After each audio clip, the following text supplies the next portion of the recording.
Belum penuhi syarat, DPRD Buru minta 10 koperasi di Gunung Botak dievaluasi.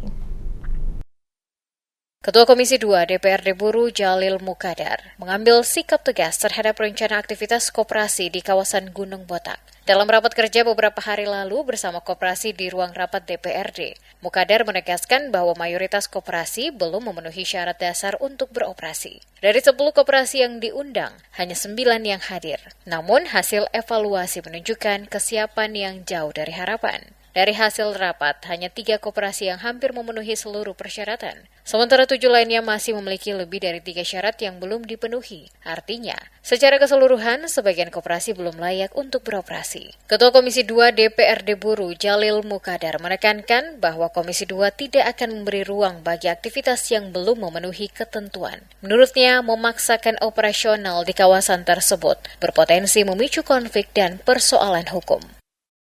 Ada sekitar 3 koperasi yang sudah hampir memenuhi syarat, tinggal 2 syarat yang belum memenuhi.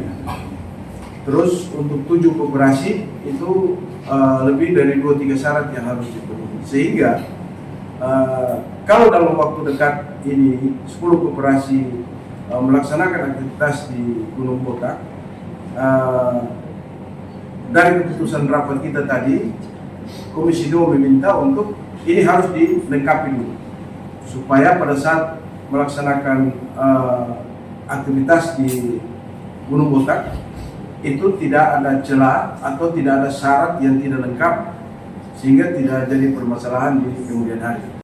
Mantan pimpinan DPRD 2 periode itu juga menyoroti keberadaan bapak angkat atau pihak perusahaan dari PT 3M sebagai pendamping koperasi yang dinilai belum transparan. Menurutnya persoalan ini menjadi perhatian serius karena berkaitan dengan pola pengelolaan serta potensi kepentingan di balik aktivitas tambang di Gunung Botak. Komisi 2 kata dia akan memanggil kembali pihak-pihak terkait dalam rapat lanjutan untuk mengurai secara terbuka peran dan legalitas pendamping tersebut. Selanjutnya Komisi 2 DPRD Buru memastikan akan terus melakukan pengawasan ketat sebelum memberikan rekomendasi terhadap aktivitas koperasi di kawasan Gunung Botak.